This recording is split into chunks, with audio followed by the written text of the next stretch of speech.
বিকেলের জল খাবারে যদি কোনো ভাজাভুজি জিনিস খেতে ইচ্ছা করে তাহলে পাউরুটি আর আলু দিয়ে এই দারুণ স্বাদের স্ন্যাক্সটা কিন্তু তোমরা বাড়িতে খুব সহজেই বানিয়ে নিতে পারবে। এর নাম হলো ব্রেড পকোড়া। এই ব্রেড পকোড়াটা বানাতে কিন্তু তোমাদের খুব বেশি উপকরণ লাগবে না, বাড়িতে থাকা কিছু সহজ উপকরণ দিয়ে এটা তোমরা ইজিলি বানিয়ে নিতে পারবে, আর এর স্বাদ হয় কিন্তু অসাধারণ। তাহলে চলো রেসিপিটা শুরু করে ফেলি। আর আমি সুস্মিতা তোমাদেরকে আমার চ্যানেল ইয়ামিটস বাংলাতে স্বাগত জানাই। এই রেসিপিটার জন্য প্রথমেই আমি এখানে দুখানা খোসা ছাড়ানো সিদ্ধ আলু নিয়ে নিয়েছি। এবার এক একটা আলু নিয়ে আমি এটাকে গ্রেটারের সাহায্যে ভালো মতো গ্রেট করে নেব। তোমরা এর পরিবর্তে ভালো মতো চটকে ম্যাশ করেও নিতে পারো। তোমরা দেখো আমাদের দুটো আলুই কিন্তু ভালো মতো গ্রেট করা হয়ে গেছে। এবার এটাকে সরিয়ে রেখে অন্যদিকে গ্যাস জ্বালিয়ে একটা ফ্রাইং প্যান বসিয়ে দিলাম, আর তার মধ্যে দিয়ে দিলাম প্রায় 2 টেবিল চামচ পরিমাণ সাদা তেল। তেলটা হালকা গরম হলে আমি ওর মধ্যে দিয়ে দেবো একখানা মিডিয়াম সাইজের মিহি করে কুচনো পেঁয়াজ, একখানা কুচনো কাঁচা লঙ্কা, আর দিয়ে দেবো 1/2 চামচ পরিমাণ নুন। এবার আমাদের এই পেঁয়াজটাকে 1 থেকে 2 মিনিটের জন্য মিডিয়াম ফ্লেমে হালকা হাতে নাড়াচাড়া করতে করতে ভেজে নিতে হবে। 1 থেকে 2 মিনিট পর পেঁয়াজটা যখন হালকা নরম হয়ে আসবে তখন আমি এর মধ্যে দিয়ে দেবো 1/2 চামচ পরিমাণ হলুদ গুঁড়ো, 1/2 চামচ পরিমাণ কাশ্মীরি লাল লঙ্কার গুঁড়ো, আর দিয়ে দেবো 1/2 চামচ পরিমাণ গোলমরিচের গুঁড়ো। এই মশলাগুলো দিয়ে আমাদের এটাকে একদম লো ফ্লেমে আরো 2 থেকে 3 মিনিটের জন্য ভালো মতো নাড়াচাড়া করতে করতে কষিয়ে নিতে হবে। 3 মিনিট পর যখন মশলাগুলোর কাঁচা গন্ধটা চলে যাবে তখন আমি এর মধ্যে দিয়ে দেবো আগে থেকে গ্রেট করে রাখা সেদ্ধ আলুগুলোকে, আর দিয়ে দেবো স্বাদ অনুযায়ী নুন, স্বাদ অনুযায়ী চিনি, আর কিছুটা পরিমাণ কুচনো ধনেপাতা।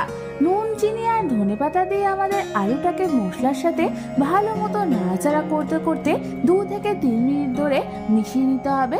2 থেকে 3 মিনিট পর তোমরা দেখবে আমাদের আলুটার সাথে সমস্ত কিছু ভালো মতো মিশে গেছে। এর মানে আমাদের ব্রেড পকোড়ার যে স্টাফিংটা সেটা কিন্তু রেডি হয়ে গেছে। ঠিক এই সময় তোমরা এই পুরটাকে একটু টেস্ট করে দেখে নেবে এই নুন মিষ্টিটা ঠিক আছে কিনা। এবার আমাদের এই পুরটাকে একটা অন্য পাত্রে নামিয়ে নিতে হবে। তারপর আমি এটাকে ঠান্ডা হতে রেখে দেবো কিছুক্ষণের জন্য। ততক্ষণে আমি অন্যদিকে ব্যাটারটা বানিয়ে নেব। তার জন্য আমি একটা বাটির মধ্যে নিয়ে নিয়েছি মেজারমেন্ট কাপের 1 কাপ পরিমাণ বেসন। এবার এর মধ্যে দিয়ে দেবো 1/2 চামচ পরিমাণ জোয়ান, 1 চামচ পরিমাণ নুন, 1/2 চামচ পরিমাণ হলুদ গুঁড়ো, আর দিয়ে দেবো 1/2 চামচ পরিমাণ কাশ্মীরি লাল লঙ্কার গুঁড়ো। এবার প্রথমে সমস্ত ড্রাই ইনগ্রেডিয়েন্টস গুলোকে আমাদের ভালো করে মিশিয়ে নিতে হবে। এবার এর মধ্যে আমি অল্প অল্প করে জল দিয়ে এটা একটা সেমি থিক ব্যাটার বানিয়ে নেব। বেশ কিছুক্ষণ পর তোমরা দেখো আমাদের ব্যাটারটা কিন্তু একদম রেডি হয়ে গেছে, আর এর কনসিস্টেন্সিটা ঠিক এরকম হয়েছে। এবার আমি এই ব্যাটারটাকে রেস্ট হতে রেখে দেবো 5 থেকে 10 মিনিটের জন্য। ততক্ষণে আমি অন্যদিকে ব্রেড পকোড়াগুলোকে গড়ে নেব। তার জন্য প্রথমে একটা স্লাইস পাউরুটি নিয়ে তার উপর ওই বানিয়ে নেওয়া পুরের 2 চামচ পরিমাণ পুর দিয়ে সেটাকে চারদিকে ভালো মতো এইভাবে স্প্রেড করে দিতে হবে। ভালো মতো চারদিকে স্প্রেড করা হয়ে গেলে এবার আমি এর উপর আরো একটা স্লাইস পাউরুটি এইভাবে চাপিয়ে দেব।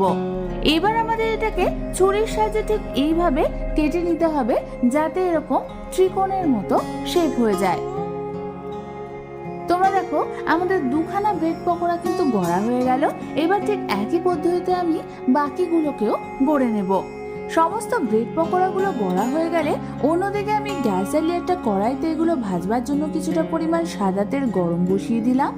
তেলটা ভালো মতো গরম হলে আমাদের প্রথমে একটা করে গড়ে নেওয়া ব্রেড পকোড়া নিয়ে সেটাকে বেসনের গোলায় ডুবিয়ে ভালো মতো চারদিক দিয়ে কোট করে নিতে হবে। ভালো মতো কোট করা হয়ে গেলে এটাকে আমি গরম তেলের মধ্যে ছেড়ে দেব। এবার ঠিক একই পদ্ধতিতে আমি আরো একটা ব্রেড পকোড়াও তেলের মধ্যে ছেড়ে দেব। তারপর আমাদের এগুলোকে মিডিয়াম ফ্লেমে ভেজে নিতে হবে যতক্ষণ না এর 2 সাইডটা গোল্ডেন ব্রাউন কালার হচ্ছে।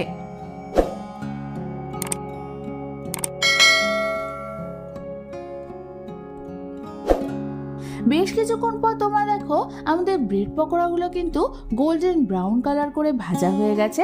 এবার আমি এগুলোকে তেল থেকে তুলে একটা পাত্রে নামিয়ে নেব। তারপর ঠিক একই পদ্ধতিতে আমি বাকি ব্রেড পকোড়াগুলোকেও ভেজে নেব। আমি তোমাদের এখানে যে কোয়ান্টিটিটা দেখিয়েছি সেটা দিয়ে তোমাদের মোট 7 থেকে 8টা মতো ব্রেড পকোড়া তৈরি হয়ে যাবে। ব্যাস তৈরি হয়ে গেল আমাদের দারুণ এই মুখরোচক ব্রেড পকোড়ার রেসিপিটা।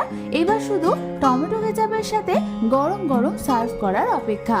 তাহলে আর দেরি না করে বাড়িতে যে কোনো একদিন এটা বানিয়ে ফেলো।